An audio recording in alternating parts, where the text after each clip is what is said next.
എൻ്റെ പേര് സ്റ്റെഫി. ഞാൻ വരുന്നത് തിരുവനന്തപുരം ജില്ലയിലെ പൂവാർ എന്ന സ്ഥലത്ത് നിന്നാണ്.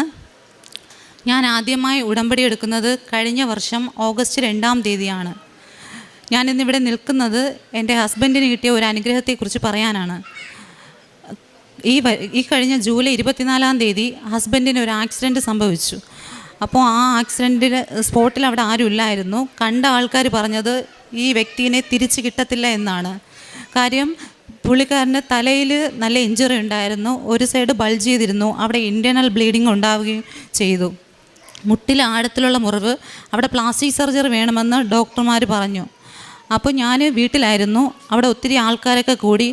ആ സമയത്ത് എനിക്ക് എന്ത് ചെയ്യണമെന്നറിയില്ലായിരുന്നു. പെട്ടെന്ന് ഞാൻ അവരുടെ മുമ്പിൽ മുട്ടുകുത്തി കൈവിരിച്ച് പ്രത്യക്ഷീകരണ പ്രാർത്ഥന ഒച്ചത്തിൽ പറയാൻ തുടങ്ങി.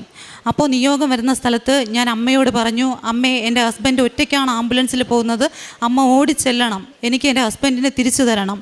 അമ്മ ഒരു കത്രിക പോലും വയ്ക്കാതെ പുള്ളിക്കാരനെ തിരിച്ചു തരികയാണെങ്കിൽ ഞാൻ അമ്മയെ അറിയാത്ത ആൾക്കാരെ കൃപാസനത്ത് എത്തിക്കുമെന്ന് ഞാൻ അമ്മയ്ക്ക് വാക്ക് കൊടുത്തിരുന്നു. ആ ഒരു വിശ്വാസത്തിൽ ഞാൻ ഹോസ്പിറ്റലിൽ എത്തിയപ്പോൾ ഡോക്ടേഴ്സ് പറയുന്നത് പുള്ളിക്കാരന് സീരിയസ് ആണ്, നമുക്കൊന്നും ചെയ്യാൻ പറ്റത്തില്ല, ബ്ലീഡിങ് കൂടുതലാണ്, ട്രോമയിലോട്ട് പോകും എന്നൊക്കെ. അപ്പോൾ അവിടെ നിൽക്കുന്നവരുടെ മുമ്പിലും എനിക്ക് പിടിച്ച് നിൽക്കണമായിരുന്നു. ഞാൻ അല്പം മാറി നിന്ന് മാതാവിനോട് മുട്ടിലായിരുന്നു കരഞ്ഞ് പ്രാർത്ഥിച്ചു, അമ്മേ എന്നെ കൈവിടല്ലേ, അമ്മേ എന്നെ സഹായിക്കണേ എന്ന് പറഞ്ഞിട്ട് ഡോക്ടർമാരോട് വന്നിട്ട് പറഞ്ഞു, നിങ്ങൾ എന്താണെന്ന് വെച്ചാൽ ചെയ്തോ, ഞങ്ങൾ ഇവിടെ വെയിറ്റ് ചെയ്യാമെന്ന് പറഞ്ഞു. അല്പം കഴിഞ്ഞില്ല, ഡോക്ടർ എന്നെ വിളിച്ചുകൊണ്ട് പറയുകയാണ്, നമ്മുടെ ഈ മുട്ടിലെ ആഴത്തിലുള്ള മുറിവിൽ നിന്ന് ബ്ലീഡിങ് ചുമ്മാ വന്നുകൊണ്ടിരിക്കുകയായിരുന്നു, ഇപ്പോൾ എന്താണെന്നറിയില്ല, പെട്ടെന്ന് ആ ബ്ലീഡിങ് നിന്ന് നമുക്ക് സ്റ്റിച്ച് ചെയ്ത് നോക്കാമെന്ന് പറഞ്ഞു.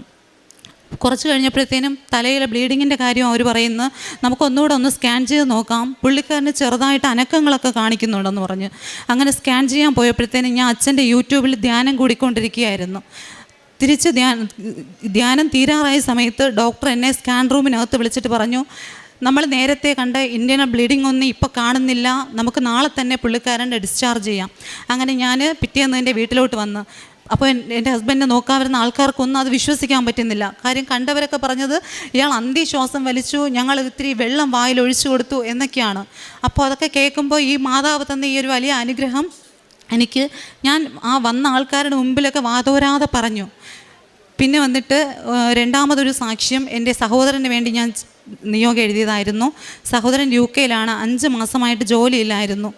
അപ്പോൾ മാതാവിനോട് ഞാൻ പ്രാർത്ഥിച്ചതിൻ്റെ ഫലമായി ഈ സെപ്റ്റംബർ 8-ാം തീയതി മാതാവിൻ്റെ ബർത്ത്ഡേയുടെ അന്ന് തന്നെ സഹോദരൻ വിളിച്ച് പറഞ്ഞു എനിക്കൊരു ജോലി കിട്ടിയെന്ന്. പിന്നെ വേറൊരു സാക്ഷ്യം അനിയത്തിക്ക് വേണ്ടി വെച്ചതായിരുന്നു. അനിയത്തിക്ക് വിവാഹാലോചനകളൊക്കെ ഒരുപാട് വന്നെങ്കിലും ഒന്നും ശരിയാകുന്നില്ലായിരുന്നു. അത് വച്ചതിൻ്റെ ഫലമായിട്ട് ആ ഉടമ്പടിയിൽ തന്നെ നല്ലൊരു വരനെ കിട്ടുകയും നല്ല രീതിയിൽ വിവാഹം നടത്തുവാനും കഴിഞ്ഞു. പിന്നെ ഇതെൻ്റെ മൂത്ത മകളാണ്. ഈ മകൾക്ക് പഠിക്കുവാനുള്ള ചെറിയ ബുദ്ധിമുട്ടും കാര്യങ്ങളൊക്കെ ഉണ്ടായിരുന്നു. അപ്പോൾ അത് ഞാൻ എത്ര പറഞ്ഞു കൊടുത്തിട്ടും പഠിപ്പിച്ചിട്ടും കുട്ടിക്ക് മനസ്സിലാകുന്നില്ല. പിന്നെ ഞാൻ വിചാരിച്ചു മാതാവിനെ തന്നെ കുഞ്ഞിന് കൊടുക്കാമെന്ന്. അങ്ങനെ ഞാൻ മാതാവിനെ കുഞ്ഞിനെ കൊടുക്കാൻ തുടങ്ങി. അപ്പോൾ എന്നോട് കൂടെ പഠിക്കുന്ന കുട്ടികളുടെ അമ്മമാർ പറയും, നീ ആദ്യം കുഞ്ഞിനെ പഠിപ്പിക്കും, മാതാവിനെയൊക്കെ പിന്നെ കൊടുക്കാമെന്ന്. പക്ഷേ ഞാൻ മാതാവിനെ കൊടുത്തു. എൻ്റെ കുഞ്ഞ് അടുത്ത എക്സാം എഴുതിയപ്പോൾ മറ്റു കുട്ടികളെക്കാളും നല്ല മാർക്ക്, ഒന്നിനൊന്ന് മെച്ചപ്പെട്ട് വരാൻ തുടങ്ങി. ഇന്ന് ഞാൻ എൻ്റെ കുഞ്ഞിനെ ഉടമ്പടി ജീവിതത്തിലാണ് വളർത്തിക്കൊണ്ട് വരുന്നത്. കുഞ്ഞിനെ ഉടമ്പടി എടുക്കാൻ പറ്റത്തില്ല, പക്ഷെ ഞാൻ ആ ഉടമ്പടി പ്രാർത്ഥന ആ കുഞ്ഞാണ് ഏറ്റു പറയുന്നത് എൻ്റെ വീട്ടിൽ, അത് ഞങ്ങൾ ഏറ്റു പറയും. ഇത്രയധികം അനുഗ്രഹം നൽകിയ മാതാവിനും തിരുക്കുമാരനും കോടാനുകൂടി നന്ദി. പ്രേക്ഷിത പ്രവൃത്തിയായിട്ട് ചെയ്യുന്നത് പത്രങ്ങൾ, എൻ്റെ വീടിൻ്റെ അവിടെ ഒത്തിരി പേര് കൃപാസനത്ത് വരുന്നുണ്ട്, അവരെല്ലാവരും പത്രങ്ങൾ കൊണ്ട് കൊടുക്കാറുണ്ട്.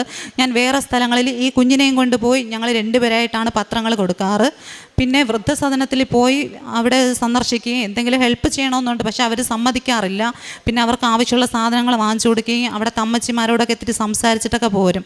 പിന്നെ വഴിയരികിലുള്ള ചിലർക്ക് പൊതിച്ചോറ് കൊണ്ട് കൊടുക്കാറുണ്ട്. വ്യക്തിപരമായിട്ട് ഞാൻ വിശുദ്ധ കുർബാന, നമ്മൾ വിശുദ്ധ കുർബാനയ്ക്ക് പോകാറുണ്ട്, പക്ഷേ അത്രയും ഞാൻ അത് അനുഭവിച്ചിട്ടില്ല. പക്ഷേ ഉടമ്പടി എടുത്തതിന് ശേഷം ഞാൻ ഒരു ദിവസം പോലും വിശുദ്ധ കുർബാന മുടക്കിയിട്ടില്ല. ഞാൻ എൻ്റെ വീടിൽ നിന്ന് 5-6 കിലോമീറ്റർ അകലെയായിരുന്നാൽ പോലും ഞാൻ ഈ വിശുദ്ധ കുർബാനയ്ക്ക് എത്ര റിസ്ക് എടുത്ത് ഞാൻ പോകും. കാര്യം ആ ഈശോയെ അനുഭവിക്കുവാൻ തുടങ്ങി. ഞാൻ ഓരോ കുർബാനയും എനിക്ക് പുതിയ അനുഭവങ്ങളായി തോന്നി തുടങ്ങി. പിന്നെ എൻ്റെ വീട്ടിലെ കുടുംബ പ്രാർത്ഥന ഞങ്ങൾ ഇതുവരെയും മുടക്കിയിട്ടില്ല. കൊറിന്തോസുകാർക്ക് എഴുതിയ 1-ാം ലേഖനം 10:31 തിരുവചനം ഇപ്രകാരം അരുളി ചെയ്യുന്നു, അതിനാൽ നിങ്ങൾ ഭക്ഷിക്കുകയോ പാനം ചെയ്യുകയോ മറ്റെന്തെങ്കിലും ചെയ്യുകയോ ചെയ്യുമ്പോൾ അവയെല്ലാം ദൈവമഹത്വത്തിനായി ചെയ്യുവിൻ. ഇത്രയും നേരം ഇവിടെ നിന്ന് സാക്ഷ്യം പറഞ്ഞിട്ടേ പോവുകയുള്ളൂ എന്നുള്ള തീരുമാനത്തിൽ സാക്ഷ്യം പറയാൻ വന്നു നിൽക്കുന്നവരാണ് ഉച്ച കഴിഞ്ഞ് ഈ സമയത്തൊക്കെ സാക്ഷ്യം പറയുന്നത്. എത്രയോ ദൂരത്ത് നിന്ന് ഓരോ കുടുംബവും ഇവിടെ എത്തുന്നു. അവരിവിടെ സാക്ഷ്യം പറഞ്ഞിട്ട് പോകുവാനുള്ള താല്പര്യം കാണിക്കുമ്പോൾ അത് തീർച്ചയായും പരിശുദ്ധ അമ്മയുടെ ഇടപെടൽ തന്നെയാണ്. ആ ഒരു അനുഭവം, തൻ്റെ ഹസ്ബൻഡിനുണ്ടായ അനുഭവം, ആക്സിഡൻറ്റിൽ ആ ഹസ്ബൻഡിൻ്റെ അവസ്ഥ എന്തായിരുന്നു എന്ന് കണ്ടു നിൽക്കുന്നവരൊക്കെ പറഞ്ഞു എന്നാണ് നാം കേട്ടത്. അപ്പോൾ ഈ മകൾ പറയുന്നുണ്ട്, ഞാൻ ആ സ്പോട്ടിലേക്ക് ചെന്നു, ഞാൻ അവിടെ കൈ വിരിച്ചു പിടിച്ച് പ്രത്യക്ഷീകരണ പ്രാർത്ഥന ഉച്ചത്തിൽ പ്രാർത്ഥിച്ചു. ബഹുമാനപ്പെട്ട VP ജോസഫ് അച്ഛൻ്റെ തെദേവും എന്ന പുസ്തകത്തിൽ താൻ വെഞ്ചരിച്ചു കൊടുത്ത വള്ളം അത് ഒടിഞ്ഞ് വീണ്ടും ആ വള്ളം ബോട്ട് റേസിന് പറ്റാത്ത ഒരു സാഹചര്യത്തിലേക്കൊക്കെ വരുന്നു. എന്നാൽ ആ വള്ളം കളിക്ക് ബഹുമാനപ്പെട്ട അച്ഛൻ തന്നെ പോകുന്നതും അവിടെ ആ ഫിനിഷിംഗ് പോയിന്റിലേക്ക് ആ വള്ളം വരുമ്പോൾ അച്ഛൻ അവിടെ പരസ്യമായിട്ട് ജപമാല കയ്യിലെടുത്ത് പിടിച്ച് അച്ഛൻ പ്രാർത്ഥിക്കുന്നു. പിന്നീട് അതിൻ്റെ റിസൾട്ട് വന്നത് എങ്ങനെയാണ് എന്നുള്ളതെല്ലാം അച്ഛൻ്റെ പുസ്തകത്തിൽ വളരെ വിശദമായിട്ട് പറയുന്നുണ്ട്. അതായത് ഈശോയെ പരസ്യമായിട്ട് പ്രഘോഷിക്കുന്നു. ഈ മകൾക്ക് തോന്നിയതും എൻ്റെ ഹസ്ബൻഡിന് വേണ്ടിയിട്ട് ഞാൻ മറ്റുള്ളവരുടെ മുൻപിൽ ഞാൻ എന്തും ചെയ്യും, എൻ്റെ അമ്മയും ഈശോയും എൻ്റെ ഹസ്ബൻഡിനൊന്നും വരുത്തില്ല, അതൊക്കെ ഒരു ബോധ്യങ്ങളാണ്. അത് ഈശോയുടെ ആ ഒരു മനസ്സ്, പരിശുദ്ധാത്മാവിൻ്റെ ഒരു നിറവ് നമ്മിൽ വരുമ്പോൾ മാത്രമേ നമുക്ക് അങ്ങനെയൊക്കെ ചെയ്യാൻ തോന്നുകയുള്ളൂ. അല്ലെങ്കിൽ മറ്റുള്ളവരെന്ത് വിചാരിക്കും എന്നുള്ളതായിരിക്കും നമ്മുടെ ചിന്തയിൽ ആദ്യം വരിക. അപ്പോൾ ഈ മകൾ അങ്ങനെ ചെയ്തു. പിന്നീട് വന്ന റിസൾട്ടാണ് ഇപ്പോൾ കൂടെ നിൽക്കുന്ന ഹസ്ബൻഡ്. പിന്നീട് തൻ്റെ കുടുംബത്തിൽ കിട്ടിയ മറ്റ് കൃപകളെല്ലാം ഈ മകൾ ഇവിടെ പറയുകയുണ്ടായി. അങ്ങനെ നാം പേ ചെയ്യണം. വെറുതെ ഇരുന്നിട്ട് ഉടമ്പടി പ്രാർത്ഥിച്ചു, അങ്ങനെ എൻ്റെ കാര്യങ്ങളൊക്കെ നടക്കണം, ഞാൻ ഉടമ്പടി എടുത്തതല്ലേ, അപ്പോൾ ഇതൊക്കെ എനിക്ക് കിട്ടാനുള്ള എല്ലാ അർഹതയുമുണ്ട്, അങ്ങനെയൊക്കെ പറഞ്ഞ് നാം ഇരുന്നാൽ നാം അവിടെ ഇരിക്കത്തേ ഉള്ളൂ. അതായത് ഇവിടെ പേയ്മെൻറ്റ് ഒത്തിരി വേണം, നാമും കൊടുക്കാൻ തയ്യാറാകണം. ഈശോ അവിടുത്തെ രക്തം നമുക്ക് വേണ്ടി ചിന്തി കുരിശിൽ മരിച്ച് നമ്മെ വീണ്ടെടുത്തു. ഇന്ന് ഉടമ്പടി ജീവിതത്തിലൂടെ ഉടമ്പടി എടുത്തു കഴിയുമ്പോൾ അതിന് നാം കൊടുക്കുന്ന പേയ്മെൻറ്റ് എന്താണെന്നുള്ളത് ഓരോ ഉടമ്പടി ധ്യാനത്തിലും അപ്ഡേഷൻ വരുന്നുണ്ട്. ഉടമ്പടി ധ്യാനം കൂടാതിരിക്കരുത്. നാം നമ്മുടെ കാര്യങ്ങളൊക്കെ കുറച്ച് നടന്നു കഴിയുമ്പോൾ ഇനി ഉടമ്പടി ധ്യാനം കുറച്ച് കഴിഞ്ഞിട്ടാകാം, അല്ലെങ്കിൽ അത് സമയം കൂടുതലെടുക്കും, ഇങ്ങനെയൊക്കെയുള്ളൊരു ചിന്തയൊക്കെ ചിലപ്പോഴെങ്കിലുമൊക്കെ നമുക്ക് വരാറുണ്ടോ? ഇതിൽ നിന്നൊക്കെ വ്യത്യസ്തമാണ് ഇപ്പോൾ നാം കേൾക്കുന്ന ഈ അനുഭവ സാക്ഷ്യം. അങ്ങനെ പേയ്മെൻറ്റ് കൊടുത്ത് തന്നെ നമുക്ക് കർത്താവിനെ നേടുന്നവരാകാം. നാം അതിനുള്ള എല്ലാ സാധ്യതകളും നമ്മുടെ മുൻപിൽ ദൈവം തന്നിട്ടുണ്ട്. നാം ഒന്ന് മനസ്സറിഞ്ഞ് അവിടുത്തെ സ്നേഹിക്കുകയും അവിടുത്തെ പാതയിലൂടെ പോവുകയും ചെയ്താൽ മാത്രം മതി. അതുകൊണ്ടാണ് നാം ഇപ്പോൾ കേട്ട തിരുവചനം പോലെ നിങ്ങൾ ഭക്ഷിക്കുകയോ പാനം ചെയ്യുകയോ മറ്റെന്തെങ്കിലും ചെയ്യുകയോ ചെയ്യുമ്പോൾ എല്ലാം ദൈവമഹത്വത്തിനായി ചെയ്യുവിൻ. നമ്മുടെ ജീവിതത്തെ നമുക്ക് അങ്ങനെ മുൻപോട്ട് നടത്താം. കരങ്ങളടിച്ച് ഈ കുടുംബത്തെ സമർപ്പിച്ച് നമുക്ക് ദൈവത്തെ മഹത്വപ്പെടുത്താം. എൻ്റെ പേര് വിജി, ഞാൻ മാന്നാർ കുട്ടമ്പേരു എന്ന സ്ഥലത്ത് നിന്ന് വരുന്നു. ആദ്യമായിട്ട് ഒരു യോഗ്യതയില്ലാത്ത എന്നെ ഈ അൾട്ടാരയിൽ കയറ്റി നിർത്തിയ എൻ്റെ പരിശുദ്ധ അമ്മയ്ക്കും തിരുവുമാരനും 1000 നന്ദി. ഹല്ലേലൂയ, സ്തോത്രം.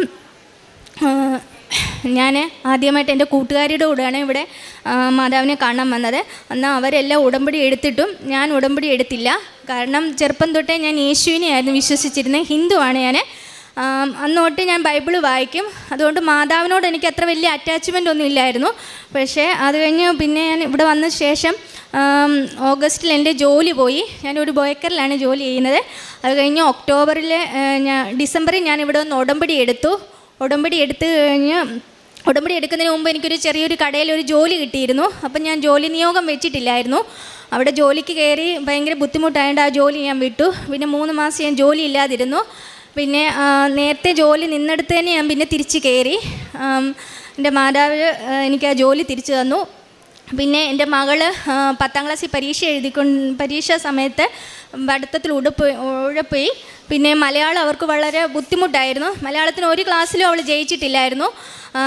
ഞാനിവിടെ പ്രത്യക്ഷീകരണ പ്രാർത്ഥന മകളെ കൊണ്ട് ചെല്ലിക്കുകയും അത് എഴുതിപ്പിക്കുകയും ചെയ്തിട്ട് മലയാളത്തിന് അവൾക്ക് സെക്കൻഡിന് A+ കിട്ടുകയും ഫസ്റ്റിന് അവൾ ജയിക്കുകയും ചെയ്തു. അത് മാതാവിൻ്റെ കൃപയാണ്. അതുപോലെ ഒരു പയ്യൻ്റെ ഒരു ശല്യം ഉണ്ടായിരുന്നു കുഞ്ഞിന്. അതിൽ നിന്നും മാതാവ് അവളെ രക്ഷിച്ച് നല്ല കുട്ടിയാക്കി എനിക്ക് തിരിച്ചു തന്നു. 10ാം ക്ലാസ്സിലെ പരീക്ഷയ്ക്ക് അവൾക്ക് ട്യൂഷൻ പോലും ഇല്ലായിരുന്നു. എന്നിട്ടും മാതാവ് അവളെ ജയിപ്പിച്ചു. പിന്നെ +1 അഡ്മിഷൻ കിട്ടാൻ പ്രയാസമായിരുന്നു. കമ്പ്യൂട്ടർ സയൻസിൽ അഡ്മിഷൻ കിട്ടുകയും പൈസ ഒന്നും കൊടുക്കാതെ അവൾക്ക് അഡ്മിഷൻ കിട്ടി. അതൊരു സാക്ഷ്യമാണ്. പിന്നെ എൻ്റെ മൂക്കിൽ വലിയൊരു തടുപ്പുണ്ടായിരുന്നു. ആ തടുപ്പ് ഞാൻ മരുന്നൊന്നും കഴിക്കാതെ തന്നെ ഇവിടുത്തെ ഉടമ്പടി തൈലം തേച്ച് അത് മാറി. പിന്നെ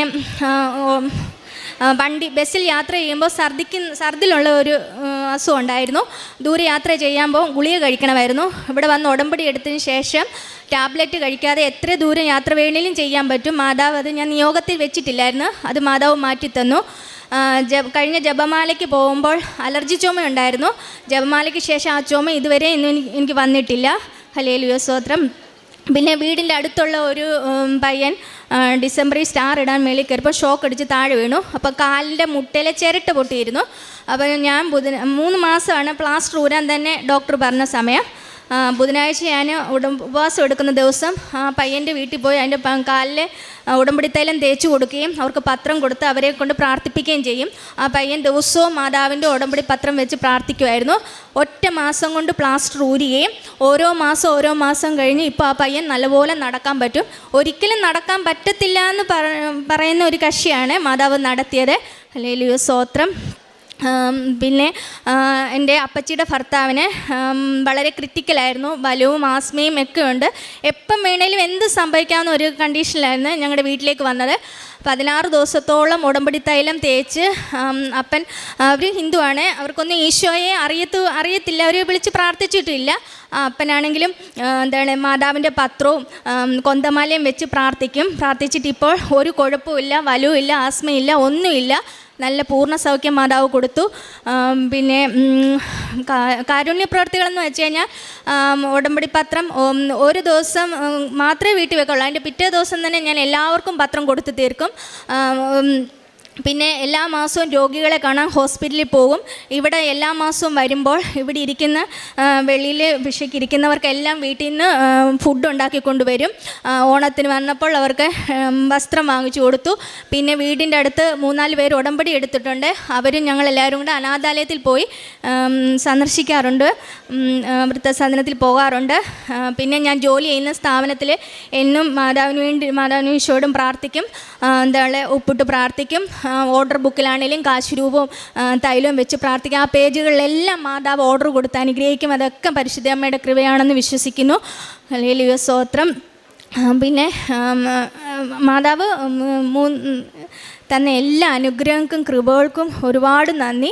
30-ാം സങ്കീർത്തനത്തിൻ്റെ 4-ാം വാക്യത്തിൽ നമ്മളിങ്ങനെ വായിക്കുന്നു: കർത്താവിൻ്റെ വിശുദ്ധരെ അവിടുത്തെ പാടിപ്പുകഴ്ത്തുവൻ, അവിടുത്തെ പരിശുദ്ധ നാമത്തിന് കൃതജ്ഞത അർപ്പിക്കുവൻ. സ്നേഹം നിറഞ്ഞവരെ, വിജി എന്ന സഹോദരിയാണ് തൻ്റെ ഉടമ്പടി ജീവിത സാക്ഷ്യം നമ്മളുമായിട്ട് പങ്കുവച്ചത്. ഈ സഹോദരി നമ്മളോട് പറഞ്ഞു എങ്ങനെയാണ് കൃപാസനത്തിലേക്ക് വരുവാനായിട്ടുണ്ടായ സാഹചര്യമെന്ന്. നമ്മളൊരു വ്യക്തിയോട് കൃപാസനത്തെക്കുറിച്ച് പറയുമ്പോൾ, പരിശുദ്ധ അമ്മയെക്കുറിച്ച് പറയുമ്പോൾ, കൃപാസനം പത്രം കൊടുക്കുമ്പോൾ നമ്മൾ തിരിച്ചറിയണം, നമ്മൾ കൊടുക്കുന്ന ആ വ്യക്തിക്ക് നമ്മുടെ ദൈവാനുഭവമാണ് പകർന്നു കൊടുക്കുക. ആ വ്യക്തി പരിശുദ്ധ അമ്മയുടെ സന്നിധിയിലേക്ക് വന്നു കഴിയുമ്പോൾ, പരിശുദ്ധ അമ്മയുമായിട്ട് ആഴമായിട്ട് ബന്ധപ്പെട്ട് ഉടമ്പടി ജീവിതം നയിക്കുവാനായിട്ട് തുടങ്ങുമ്പോൾ അവരുടെ ജീവിതത്തിൽ അവരനുഭവിക്കുന്ന ഓരോ വിഷമതകളിലും പ്രശ്നങ്ങളിലും പോരായ്മകളിലും അവർക്ക് പരിശുദ്ധ അമ്മയിൽ പരിഹാരം കാണുവാനായിട്ട് സാധിക്കുന്നു എന്നുള്ളതാണ്. അങ്ങനെ പ്രേക്ഷിത പ്രവർത്തനമായിട്ട് നമ്മൾ ഒരു വ്യക്തിയുടെ ജീവിതത്തിലേക്ക് ദൈവ തിരുനാമത്തിൻ്റെ മഹത്വത്തിന് വേണ്ടിയിട്ട് ദൈവത്തെ അവർക്ക് പരിചയപ്പെടുത്തുമ്പോൾ, പറഞ്ഞു കൊടുക്കുമ്പോൾ ദൈവികമായിട്ടുള്ള വലിയ കൃപയുടെ അനുഭവത്തിലേക്ക് നമ്മളും അതുപോലെ തന്നെ നമ്മൾ ആർക്കാണോ ഈശോയെ കൊടുക്കുന്നത് പോകുന്നത് അവരും കടന്നു വരുന്നത് നമുക്ക് കാണുവാനായിട്ട് സാധിക്കും. ഈ അൾത്താരയിൽ ഒത്തിരിയേറെ സാക്ഷ്യങ്ങൾ ഈ സഹോദരി പറയുമ്പോൾ ദൈവത്തെ അറിയുവാനായിട്ട് കിട്ടിയ വലിയ സന്തോഷവും അതുപോലെ തന്നെ അറിഞ്ഞ ദൈവത്തിൽ ആഴപ്പെട്ടുകൊണ്ട് ആ ദൈവത്തിൻ്റെ നാമത്തെ മഹത്വപ്പെടുത്തിക്കൊണ്ട് അൾത്താരിൽ നിന്നുകൊണ്ട് സാക്ഷ്യം പറയുവാനായിട്ട് ഈ സഹോദരി കാണിക്കുന്ന വലിയ മനോഭാവത്തിനും പരിശുദ്ധനായ ദൈവത്തിൻ്റെ നാമത്തെ നമുക്ക് ഇരുകരങ്ങളും അടിച്ച് മഹത്വപ്പെടുത്താം. ഈ സഹോദരിയുടെ ജീവിതത്തിൽ ചൊരിഞ്ഞ എല്ലാ അനുഗ്രഹങ്ങൾക്കും കൃപകൾക്കും നമുക്ക് ഏറെ സ്നേഹിക്കപ്പെടുന്ന പ്രിയമുള്ളവരെ, എൻ്റെ പേര് ജിഷ. ഞാനൊരു ഹൈസ്കൂൾ അധ്യാപികയാണ്. വയനാട്ടിൽ നിന്നാണ് വരുന്നത്. ഇത് എൻ്റെ ഹസ്ബൻഡ്, ഇത് എൻ്റെ മകൻ ക്രിസ്റ്റോ. കൃപാസനത്തെക്കുറിച്ച് ഞാൻ അറിയുന്നത് കൃപാസന പത്രത്തിലൂടെയാണ്. അതിനുശേഷം 2022 ഡിസംബർ മാസത്തിലാണ് ഞാൻ ആദ്യമായി ഇങ്ങോട്ടേക്ക് കടന്നു വരികയും ഉടമ്പടി എടുക്കുകയും ചെയ്തത്. ഉടമ്പടി എടുത്ത ആ നിമിഷം മുതൽ തന്നെ എൻ്റെ ജീവിതത്തിൽ പരിശുദ്ധ അമ്മയുടെ ചെറുതും വലുതുമായ ഇടപെടലുകളും അനുഗ്രഹങ്ങളുമായിട്ടാണ് ഉണ്ടായിട്ടുള്ളത്. നിരവധിയായ അനുഗ്രഹങ്ങൾ കൊണ്ട് ആ നിമിഷം മുതൽ അമ്മ എന്നെ സമ്പന്നയാക്കിയതിൽ ഒരു പ്രധാനപ്പെട്ട സാക്ഷ്യം നിങ്ങളുടെ മുൻപിൽ പറയുവാനാണ് ഞാൻ ഈ അവസരം ഉപയോഗിക്കുന്നത്. ഇത് എൻ്റെ മകൻ ക്രിസ്റ്റോ. ബാംഗ്ലൂർ ക്രിസ്തു ജയന്തി കോളേജിൽ BCom വിത്ത് ACCA ഫൈനൽ ഇയർ പഠിക്കുകയായിരുന്നു. കഴിഞ്ഞ ഏപ്രിൽ 23 വൈകുന്നേരം 6:15 ഫൈനൽ ഇയർ പരീക്ഷയ്ക്ക് ഒരു ദിവസം മാത്രം ബാക്കി നിൽക്കെ പഠിച്ച് മടുത്ത് കഴിഞ്ഞൊരു ചായ കുടിക്കാൻ വേണ്ടി പുറത്തേക്ക് ഇറങ്ങിയതാണ്. പ്രായമുള്ള ഒരാൾ വണ്ടിയുടെ മുൻപിൽ ചാടുകയും ഒരു ആക്സിഡൻ്റ് ഉണ്ടാവുകയും ചെയ്തു. ആ സമയത്ത് മുഖം അടിച്ച് നിലത്തേക്ക് ബൈക്കിൽ നിന്ന് തെറിച്ച് വീണു. മുഖം കാണാൻ പറ്റാത്ത അത്രയും മുറിഞ്ഞ വികൃതമായ രൂപത്തിലായിരുന്നു. ഞങ്ങളിവിടെ വയനാട്ടിൽ നിന്ന് അവിടെ എത്തുമ്പോഴേക്കും 1:30 മണി കഴിഞ്ഞിട്ടുണ്ടായിരുന്നു. ആ സമയത്ത് ഇവനെ 3 ഹോസ്പിറ്റലുകൾ മാറി കൊണ്ടുപോയി. അവസാനം അവിടെ ഒരു ട്രിലൈഫ് എന്ന് പറയുന്ന സൂപ്പർ സ്പെഷ്യാലിറ്റി ഹോസ്പിറ്റലിൽ എത്തിച്ചു. ആ സമയത്ത് ഡോക്ടർമാർ വീണ്ടും തല സ്കാൻ ചെയ്തു. കാരണം ഇത്രയും മുഖത്ത് മുറിവ് പറ്റിയ ഒരാൾക്ക് തലയ്ക്ക് എന്തെങ്കിലും സംഭവിച്ചിട്ടുണ്ടാകും, ഇല്ലെങ്കിൽ അതൊരു അത്ഭുതമാണ് എന്നാണ് അവരൊക്കെ സാക്ഷ്യപ്പെടുത്തിയത്. ഇതാണ് എൻ്റെ ഒന്നാമത്തെ സാക്ഷ്യം. എൻ്റെ മകൻ വീണു എന്ന് ആക്സിഡൻ്റ് ആയി എന്ന് ഇങ്ങോട്ട് വിളിച്ചു പറഞ്ഞ സമയത്ത് എല്ലാവരും ആകെ അപ്സെറ്റായി, കരയാൻ തുടങ്ങി, ഫോൺ വിളികളായി ഒക്കെയായി. ഞാൻ എൻ്റെ ഹസ്ബൻഡിനോട് പറഞ്ഞു, ഈ കാഴ്ചരൂപം ഞാൻ എൻ്റെ കയ്യിലെടുത്ത് മുറുക്കെ പിടിച്ചു. എന്നിട്ട് പറഞ്ഞു, അവനൊന്നും സംഭവിക്കില്ല, അമ്മ അവൻ്റെ കൂടെയുണ്ട്. ഞാൻ അവിടെ ചെല്ലുന്നതിന് മുൻപ് അമ്മയോട് ഞാൻ പറഞ്ഞു, അമ്മ അവൻ്റെ അടുത്ത് ആരുമില്ല, അമ്മ അവിടെ എത്തണം, ഞാൻ ഇവിടുന്ന് എത്തുമ്പോഴേക്കും സമയം വൈകുമെന്ന് പറഞ്ഞു. എൻ്റെ ഹസ്ബൻഡിനോട് ഞാൻ പറഞ്ഞു, ഒന്നും സംഭവിക്കില്ല, ഞാൻ ഉടമ്പടിയിലാണ്, അതുകൊണ്ട് അവനൊന്നും സംഭവിക്കില്ല എന്ന് പറഞ്ഞു. അവിടെ ചെന്ന് ഞാൻ അവൻ്റെ മുഖത്തേക്ക് ഒന്നേ നോക്കിയുള്ളൂ. അതുപോലെ മുഖം വികൃതമായിരുന്നു. ഞാൻ അവൻ്റെ അടുത്ത് ചെന്നിട്ട് പറഞ്ഞു, മോനെ പേടിക്കൊന്നും വേണ്ട, മാതാവെല്ലാം നോക്കിക്കൊള്ളും. ഉടമ്പടി തൈലവും ഉപ്പുമെല്ലാം ഞാൻ കയ്യിൽ കരുതിയിട്ടുണ്ടായിരുന്നു. അത് പതിയെ അവൻ്റെ മുഖത്തിൻ്റെ ഒരു സൈഡിൽ ഞാൻ തൂത്ത് കുരിശ് വരച്ചു, പ്രാർത്ഥിച്ച് ഞാൻ പുറത്തേക്ക് ഇറങ്ങി നിന്നു. ഡോക്ടർമാർ പറഞ്ഞു, ഇത് തലയ്ക്ക് എന്തെങ്കിലും സംഭവിച്ചിട്ടുണ്ടോ എന്ന് അവർ വീണ്ടും പരിശോധിച്ചു. ഒന്നും സംഭവിച്ചിട്ടില്ല. മുഖം മുഴുവൻ പ്ലാസ്റ്റിക് സർജറി ചെയ്യേണ്ടി വന്നു. അവിടെ ഹോസ്പിറ്റലിൽ ഞാൻ എൻ്റെ അമ്മയോട് പറഞ്ഞു, ഞാൻ ചെല്ലുന്നതിന് മുൻപ് അമ്മ അവിടെ ഉണ്ടാവണമെന്ന്. ആ ഒരു അനുഭവത്തെക്കുറിച്ച് മോൻ നിങ്ങളോടിപ്പോൾ പങ്കുവെക്കും. എൻ്റെ പേര് ക്രിസ്റ്റോ സെബാസ്റ്റ്യൻ. ഞാൻ ബാംഗ്ലൂർ പഠിക്കുകയായിരുന്നു. അപ്പോൾ ഇങ്ങനെ ആക്സിഡൻ്റായി. വൈകുന്നേരം 6:15 സമയത്താണ് ആക്സിഡൻ്റ് ആയത്. അങ്ങനെ ട്രൈ ലൈഫ് എന്ന് പറഞ്ഞ ഹോസ്പിറ്റലിലേക്ക് പോകുന്നതിന് മുന്നേ വേറൊരു ഹോസ്പിറ്റലാണ് ആദ്യം കൊണ്ടുപോയത്. അപ്പോൾ അവിടെ ചെന്നപ്പം റോട്ടിൽ അടിച്ച് വീണിട്ട് മുഖം മൊത്തം സ്വെല്ലായിട്ടുണ്ടായിരുന്നു. ഈ ചുണ്ടിൻ്റെ ഭാഗമൊക്കെ ഭയങ്കരമായിട്ട് നീര് വെച്ച് വന്നിട്ട് വായൊന്നും തുറക്കാൻ പറ്റാത്ത അവസ്ഥയായിരുന്നു. അപ്പോൾ ഞാൻ ഉച്ചയ്ക്ക് ഫുഡും കഴിച്ചിട്ടുണ്ടായിരുന്നില്ല. അപ്പോൾ എൻ്റെ അനിയൻ ബാംഗ്ലൂർ പഠിക്കുന്നുണ്ട്, അവൻ സെൻറ്റ് ജോസഫ് യൂണിവേഴ്സിറ്റിയിലാണ്. ആക്സിഡൻ്റായ കാര്യം പറഞ്ഞിട്ട് അവൻ വേഗം വന്നിട്ടുണ്ടായിരുന്നു. അപ്പോൾ കുറച്ചൊരു ഒബ്സർവേഷൻ കഴിഞ്ഞപ്പം കുടിക്കാൻ എന്തെങ്കിലും കൊടുത്തോളാൻ പറഞ്ഞു ഡോക്ടേഴ്സ്. പക്ഷെ എനിക്ക് വായൊന്നും അനക്കാൻ പറ്റുന്ന സിറ്റുവേഷൻ ആയിരുന്നില്ല. അപ്പോൾ വേറെ ആരെയും ഞാൻ കിടക്കുന്ന ഹോസ്പിറ്റലിലേക്ക് റൂമിലേക്ക് കടത്തി വിടുന്നുണ്ടായിരുന്നില്ല. അപ്പോൾ ഒരു ചേച്ചി വന്നു, പേര് ഞാൻ മറന്നുപോയി. അവിടെ ക്ലീനറുടെ ഡ്രസ്സൊക്കെ ഇട്ടൊരു ചേച്ചിയാണ് വന്നത്. എനിക്ക് സംസാരിക്കാൻ ബുദ്ധിമുട്ടുണ്ടായിരുന്നു. ഈ ഒരു സൈഡാണ് മൊത്തം വീണത്, റോട്ടിൽ ഉറഞ്ഞു പോയിട്ട്. വായിലൊക്കെ മൊത്തം മണലും പിന്നെ ടാറിൻ്റെ ബാക്കിയൊക്കെ ആയിരുന്നു. അതുകൊണ്ട് ഒന്നും സംസാരിക്കാൻ പറ്റുന്നൊരവസ്ഥയല്ലായിരുന്നു. ചേച്ചി വന്നു, എൻ്റെ കഴുത്തിന് പിടിച്ച് മെല്ലെ പൊക്കി അവിടെ ഇരുത്തി. ചേച്ചി ഞാൻ ആദ്യമായിട്ട് കാണുന്ന, ചേച്ചി എന്നെ ആദ്യമായിട്ട് കാണുന്നത് എനിക്ക് ഉറപ്പാണ്. എന്നോട് പറഞ്ഞു എൻ്റെ വണ്ടി ആക്സിഡൻ്റ് ആയ കാര്യവും ഞാൻ ആക്സിഡൻ്റ് ആയിട്ടാണ് വന്നതെന്ന് പോലെ ചേച്ചിക്ക് അറിയത്തില്ല, അത്ര വലിയ വിദ്യാഭ്യാസമൊന്നുമില്ല, തമിഴിലാണ് സംസാരിക്കുന്നത്, കുറച്ച് കന്നഡ അറിയാം. അങ്ങനെ ചേച്ചി എന്നോട് പറഞ്ഞു മോൻ്റെ മിസ്റ്റേക്കല്ല, മോനൊന്നും ചെയ്തതല്ല, പുള്ളി റോഡിൽ വന്ന് നിന്നുകൊണ്ടാണ് വണ്ടി ഇങ്ങനെ തട്ടിയത്, മോൻ പേടിക്കൊന്നും വേണ്ട, കുഴപ്പമൊന്നും ഉണ്ടാവില്ല, അയാൾക്കൊന്നും പറ്റില്ല, മോൻ ടെൻഷൻ ആവണ്ടെന്ന് പറഞ്ഞു. അപ്പോൾ എനിക്ക് പറ്റുന്ന പോലെ ഞാൻ റെസ്പോണ്ട് ചെയ്തു. അത് ഞാൻ ചേച്ചി എൻ്റെ കഴുത്തിന് മെല്ലെ പിടിച്ച് പൊക്കിയിട്ട് എൻ്റെ അനിയനൊരു ജ്യൂസ് വാങ്ങിക്കൊണ്ട് വെച്ചിട്ടുണ്ടായിരുന്നു, ഒരു ഗ്രേപ്പ് ജ്യൂസ്. അപ്പോൾ എനിക്കത് കുടിക്കാൻ പറ്റുന്ന സിറ്റുവേഷൻ ആയിരുന്നില്ല. ആ ചേച്ചി മെല്ലെ അത് പിടിച്ചു തന്നു, ഞാനത് കുടിച്ചു സ്ട്രോ വെച്ച്. പിറ്റേ ദിവസം എനിക്ക് ഓപ്പറേഷൻ ആയിരുന്നു. ഞാൻ 3 ദിവസം കഴിഞ്ഞിട്ടാണ് വെള്ളം കുടിക്കുന്നത്. ആ പിടിച്ചു വന്ന വെള്ളം മാത്രമാണ് എൻ്റെ വയറ്റിലുണ്ടായിരുന്നത് ഓപ്പറേഷൻ സമയത്ത്. അനസ്തേഷ്യ എടുത്ത കാരണം എനിക്ക് ഒരാഴ്ചത്തോളം നല്ല ബുദ്ധിമുട്ടായിരുന്നു. ഫുഡ് കഴിക്കാൻ പറ്റില്ല, പിന്നെ ഇങ്ങനെ വായും മൂക്കൊക്കെ മുറിഞ്ഞതുകൊണ്ട് കഴിക്കാനും ബുദ്ധിമുട്ടായിരുന്നു. അപ്പോൾ ഞാൻ വിശ്വസിക്കുന്നു അത് മാതാവാണ് അവിടെ വന്ന് ഒരു വെള്ളം പിടിച്ച് തന്നത്, അല്ലെങ്കിൽ ചിലപ്പോൾ ഞാൻ അപ്പം തന്നെ അൺകോൺഷ്യസ് ആയി പോയേനെ. അങ്ങനെ ആ ഒരു അത്ഭുതത്തിൽ ഞാൻ വിശ്വസിക്കുന്നു. ഇതുപോലെ തന്നെ എനിക്കൊരു ജോലിയുടെ ആവശ്യവുമായിട്ട് ബന്ധപ്പെട്ട് മാതാവ് എന്നെ ഒത്തിരി സഹായിച്ചിട്ടുണ്ട്. അമ്മ വഴിയാണ് കൃപാസനത്തിലെ മാതാവിൻ്റെ കാര്യം അറിയുന്നതും ഈ പ്രാർത്ഥനയിലേക്ക് വരുന്നതും. അപ്പോൾ അമ്മ ഉടമ്പടി എടുത്തപ്പം തൈലം തന്നിട്ടുണ്ടായിരുന്നു. ഞാൻ ആദ്യം ഞാൻ താമസിക്കുന്നതിനടുത്തുള്ളൊരു ടെക് പാർക്കിലൊരു കമ്പനിയിൽ ജോബിന് അപ്ലൈ ചെയ്തു. ഫൈനൽ സ്റ്റേജ് വരെ എത്തി, പക്ഷേ റിജക്റ്റായി പോയി. ആ സമയത്ത് ഞാൻ പ്രാർത്ഥനാ ജീവിതത്തിൽ കുറച്ച് പുറകോട്ടായിരുന്നു. അങ്ങനെ ഭയങ്കര നിരാശയായി. അമ്മേനെ വിളിച്ച് കാര്യം പറഞ്ഞു. അമ്മ പറഞ്ഞു, നീ നോക്ക്, എന്തായാലും മാതാവിനോട് നല്ലോണം പ്രാർത്ഥിക്കുക, കൃപാസനത്തിൽ മാതാവിൻ്റെ തൈലം വെച്ച് എന്തായാലും പ്രാർത്ഥിക്കാൻ പറഞ്ഞു. അങ്ങനെ ഞാൻ ഒരു ദിവസം രാത്രി കടന്നിട്ട് ഉറക്കം വന്നില്ല. ഒരു 12:30 സമയത്ത് ഇവരുടെ ജോബ് സൈറ്റിൽ കയറി നോക്കിയപ്പം ഒരു ഓപ്പണിങ് കണ്ടു, അതിൽ അപ്ലൈ ചെയ്തു. മാതാവിനോട് പറഞ്ഞു, മാതാവ് എനിക്ക് തരാനുള്ളതാണ്, എനിക്ക് തരണം. ഞാൻ അങ്ങനെ മാതാവിനെ തൈലെടുത്ത് കുരിശും വരച്ചെന്ന് കടന്നു. പിറ്റേന്ന് രാവിലെ എനിക്ക് HR കോൾ വന്നു, ഇൻ്റർവ്യൂ ഷെഡ്യൂൾ ചെയ്തിട്ടുണ്ട്. അങ്ങനെ ഇൻ്റർവ്യൂ ചെയ്തു, അറ്റൻഡ് ചെയ്തു. ഞാൻ മാതാവിൻ്റെ തൈലം തൊണ്ടയിൽ തൂത്തിട്ടാണ് പോയത്, എനിക്ക് സംസാരിക്കുമ്പം പ്രശ്നമൊന്നും വരാണ്ടിരിക്കാൻ വേണ്ടിയിട്ട്. അങ്ങനെ 3 ദിവസത്തിനുള്ളിൽ എനിക്ക് അടുത്ത റൗണ്ടും വെച്ചു. പക്ഷേ അതിലൊരു കാര്യമായിട്ടൊന്നും ചോദിച്ചില്ല. മാതാവ് എനിക്കത് ഭയങ്കര എളുപ്പമാക്കി തന്നു, ഫൈനൽ റൗണ്ട്. അങ്ങനെ ആ ജോലി എനിക്ക് കിട്ടി. ഞാനിപ്പോൾ 7-ാം തീയതി ജോയിൻ ചെയ്യുകയാണ്. ഞാൻ പഠിച്ച ജോബ് തന്നെയാണ്, ഞാൻ അക്കൗണ്ടൻ്റായിട്ടാണ് ഇപ്പോൾ ജോയിൻ ചെയ്യുന്നത്. 7-ാം തീയതി ജോയിനിങ് ആണ്. അപ്പോൾ അതിന് മുന്നേ ഇവിടെ വന്ന് മാതാവിൻ്റെ സാക്ഷ്യം എല്ലാവരെയും ലോകമൊത്തം അറിയിക്കണം തോന്നി. അപ്പോൾ അതുകൊണ്ട് അങ്ങനെ വന്നതാണ്. രണ്ടാമത്തെ സാക്ഷ്യം, എൻ്റെ തൊണ്ടയിൽ 3 മുഴകളുണ്ടായിരുന്നു. ഞാൻ ഇതിന് തൊട്ട് മുൻപ് വന്നു അച്ഛനെ കാണാനുള്ള ഒരു അവസരം കിട്ടി. അച്ഛൻ എൻ്റെ തൊണ്ടയിൽ തൈലം പുരട്ടി പ്രാർത്ഥിച്ചു. കഴിഞ്ഞ ദിവസം സ്കാൻ ചെയ്ത് കഴിഞ്ഞപ്പോൾ 2 മുഴകൾ കാണുന്നില്ല, വലിയ വലിപ്പമുണ്ടായിരുന്ന 2 മുഴകളില്ല. ഡോക്ടർ എന്നോട് പറഞ്ഞു, ഒരിക്കലും ഇത് സാധിക്കില്ല, ഇൻവിസിബിൾ ആകുകയില്ല, വലിപ്പം കുറയാൻ മാത്രമേ സാധ്യതയുള്ളൂ എന്ന്. എനിക്ക് ഉറപ്പായിട്ടും അറിയാം ആ 2 മുഴകളുമില്ല. 3ാമത്തെ ചെറിയ മുഴ, അത് അടുത്ത പ്രാവശ്യം ഞാൻ സാക്ഷ്യം പറയുമ്പോഴേക്കും അതും ഉണ്ടാവില്ല എന്ന് ഞാൻ പൂർണ്ണമായി വിശ്വസിക്കുന്നു. ജീവിതത്തിൽ പ്രേക്ഷിത പ്രവർത്തനങ്ങൾ, ഞാൻ കൃപാസനത്തിൽ നിന്ന് പത്രങ്ങൾ വിതരണം ചെയ്യാറുണ്ട്.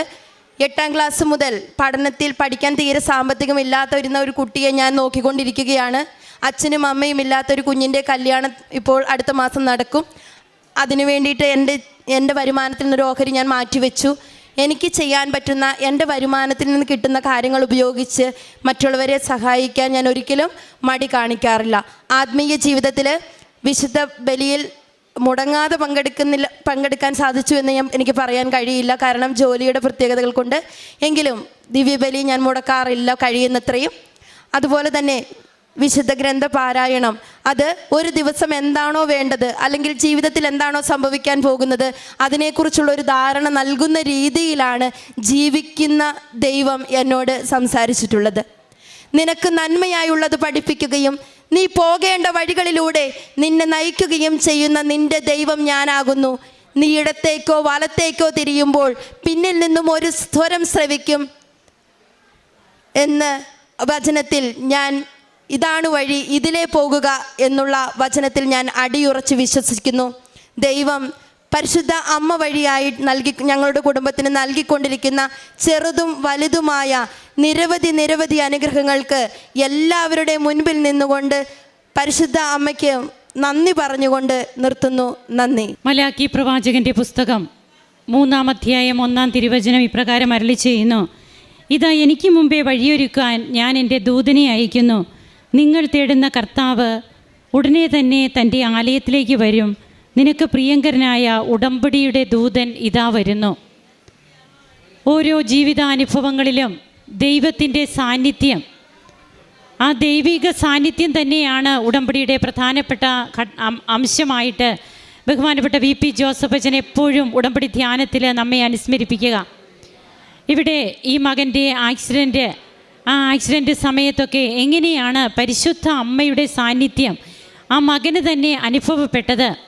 തൻ്റെ അമ്മയാണ് ഉടമ്പടി എടുത്തത്. മാതാപിതാക്കളുടെ ഉടമ്പടിയിലൂടെ മക്കൾ എങ്ങനെ കർത്താവുമായിട്ട് സ്നേഹത്തിലേക്ക് വരുന്നു. യുവതി യുവാക്കൾ അവർ പിന്നെ കർത്താവിനെ സ്നേഹിച്ചുകൊണ്ട് ഈശോയും അമ്മയും ചേർന്നുള്ള ഒരു ജീവിതം നയിക്കുവാനായിട്ട് യുവതി യുവാക്കൾക്ക് പ്രേരണയുണ്ടാവുകയാണ്. അതുതന്നെയാണ് ഈ കുടുംബത്തിൻ്റെ സാക്ഷ്യത്തിൽ നമുക്ക് കാണുവാൻ കഴിയുക. അപ്പോൾ നമുക്ക് മുൻപേ വഴിയൊരുക്കാനായിട്ട് ഉടമ്പടിയുടെ ദൂതൻ സഞ്ചരിക്കുന്ന ഒരു സഞ്ചാരപാതയിലൂടെ പിന്നീട് ഈ കുടുംബം നടക്കുകയും ആക്സിഡൻറ്റിൽ നിന്നൊക്കെ എങ്ങനെയാണ് ആ മകന് അത്ഭുതകരമായി രക്ഷപ്പെടുവാൻ സാധിച്ചതെന്നും ഒത്തിരിയേറെ മുറിവുകൾ ഉണ്ടായിരുന്ന ആ മകന് ഈ പ്ലാസ്റ്റിക് സർജറി ചെയ്യേണ്ടി വന്നു. എന്നാൽ അത് ഏറ്റവും വിജയകരമായിട്ട് പൂർത്തിയാകുവാനും ഒക്കെ കഴിഞ്ഞു. ഇന്നിപ്പോൾ തൻ്റെ മുഖത്ത് നോക്കുമ്പോൾ ഒരു പാട് പോലും ഇല്ലാത്ത രീതിയിൽ ഈ മകൻ ഇവിടെ വന്ന് നിന്ന് സാക്ഷ്യപ്പെടുത്തുമ്പോൾ തീർച്ചയായും അത് പരിശുദ്ധ അമ്മയുടെ സാന്നിധ്യം തന്നെയാണ്, അമ്മയുടെ ഇടപെടലാണ്. അമ്മ എങ്ങനെയാണ് ഈ മകന് തന്നെ വെളിപ്പെടുത്തിക്കൊണ്ട് അമ്മ തന്നെ ഈ മകൻ്റെ ജീവിതത്തിലേക്ക് കടന്നു ചെന്നതെന്നൊക്കെ നാം കേട്ടു. ഇന്ന് ഈ കുടുംബം ഇവിടെ വന്ന് നിന്ന് സാക്ഷ്യം പറയുമ്പോൾ തീർച്ചയായും സ്വർഗം സന്തോഷിക്കുന്നുണ്ടാകും. നമുക്കും കരങ്ങളടിച്ച് ഈശോയ്ക്കും അമ്മയ്ക്കും നന്ദി പറയാം. യേശുവേ നന്ദി, യേശുവേ സ്തുതി, യേശുവേ ആരാധന. ഞാൻ നോർത്ത് പറവൂരിൽ നിന്നാണ് വരുന്നത്. സിസ്റ്ററിൻ്റെ പേര് സിസ്റ്റർ എൽസി. ഞാൻ ഉടമ്പടി എടുത്തത് 2021 ജനുവരി മാസത്തിലാണ്.